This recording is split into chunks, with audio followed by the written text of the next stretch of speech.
எல்லாருக்கும் வணக்கங்க. ஊர்லேருந்து கொண்டு வந்த திங்ஸ் எல்லாம் நைட் அப்படியே வச்சுட்டு படுத்துட்டேன். காலையில் பார்த்திங்கன்னா 5:45க்கே எந்திரிச்சு வந்து எல்லாம் எடுத்து வச்சிடலான்னு சொல்லிட்டு ஒன்றா எடுத்து வச்சுட்டு வந்தேங்க. இதெல்லாம் பேக் பண்ணி கொண்டு வந்தது பெரிய விஷயமே இல்லை. இது எல்லாமே அந்தந்த இடத்துல போட்டு இதுக்கெல்லாம் இடம் பண்ணி கரெக்டாக எடுத்து வைக்கிறது தான் எனக்கு ஒரு பெரிய டாஸ்கேங்க. மளிகை சாமானை வாங்கிட்டு வந்தது எல்லாமே கையோடு அதையும் பிரித்து வச்சுட்டு இருந்தேங்க. பச்சைப்பயிறு, சுண்டல், அப்புறம் கம்பு அரிசி, அப்புறம் கூடவே பார்த்திங்கன்னா நிலக்கடலை வறுத்தது தனியாக, வறுக்காது தனியாங்க. வறுத்தது சட்னிக்குமே, பச்சை நிலக்கடலை ஊற வச்சு வேக வச்சு ஸ்கூலுக்கு ஸ்நாக்ஸ்க்கு கொடுத்து விடுவேங்க. அதுக்காக அதுவும் வாங்கியிருந்தேன்.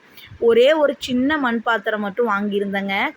கொஞ்சமாக பருப்பு கடையிறது அந்த மாதிரி வைக்கிறக்கு ஒரு மண் பாத்திரமுமே, கூடவே ஒரு சின்ன மண்ணுருளி, நம்ம கற்பக விநாயகர் ஒன்று புதுசாக நம்ம வீட்டுக்கு வாங்கியிருக்கேன். அந்த விநாயகருக்கு பக்கத்தில் வைக்கிறதுக்காக ஒரு சின்ன உருளியும் வாங்கியிருந்தேன்.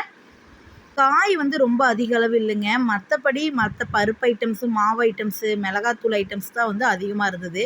சொரக்காயும், அப்புறம் கத்திரிக்காய், ஒரு 4 முருங்கைக்காய், அப்புறம் பெரியம்மா வீட்டிலேருந்து பப்பாளி காயாக பறிச்சிட்டு வந்தேங்க பொரியலுக்காக. அது பப்பாளியில் பொரியலும் ஆட்டி வச்ச குழம்பெல்லாம் வச்சா சூப்பராக இருக்குங்க. அப்புறம் நார்த்தங்காய் ஒரு 10 நார்த்தங்காய் கொண்டு வந்திருந்தேங்க. எலுமிச்சங்காயும் எடுத்துகிட்டு வந்திருந்தேன். தேங்காய் நம்ம தோப்புலேருந்து ஒரு 10 காய் மட்டை வாங்கி எடுத்துகிட்டு வந்தேன். 10 காய் மட்டை வாங்காமல் எடுத்துகிட்டு வந்திருந்தேன். மட்டை வாங்காத காயெல்லாம் வெளியில் போட்டேங்க. மரவள்ளிக்கிழங்கு, அப்புறம் இது கருப்பு எள்ளுங்க.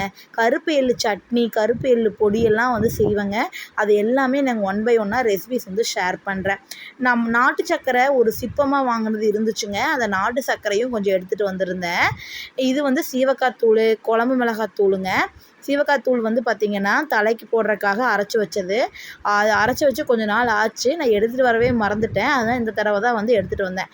கோதுமை மாவு நம்மளே அரைச்சது, கறி மிளகாத்தூள், அப்புறம் கொத்தமல்லி தூள், வரமிளகாத்தூள், கருவேப்பில் பொடி, இது நார்த்தங்காய் ஊறுகாய்ங்க. அப்புறம் கொஞ்சமாக சக்கரவள்ளி கிழங்கும் வெங்காயம் எடுத்துகிட்டு வந்திருந்தேங்க. இது எல்லாம் தாங்க நம்ம ஊர்லேருந்து கொண்டு வந்த எல்லா ஐட்டம்ஸுமே. இந்த கொட்டாங்குச்சியில் இந்த அகப்பை பண்ணுறது பார்த்திங்கன்னா நாமளே நம்ம தோட்டத்தில் பண்ணோம். இது கடையில் வாங்கினது இல்லைங்க, நாம் பண்ணினது தான். எனக்கு இந்த மாதிரி உருளையாக குச்சி வேணும் அப்படிங்கிறக்காக நம்ம மூங்கில் குச்சியில் பண்ணியிருக்கேன். இது தப்பையாக இருக்கிற குச்சியில் பண்ணுவாங்க. நாங்கள் எனக்கு இந்த ரவுண்டாக வேணும் அப்படிங்கிறக்காக மூங்கில் குச்சியில் அகப்பை பண்ணியிருந்தேங்க. இது எல்லாம் தாங்க ஊர்ந்து கொண்டு வந்த திங்ஸு.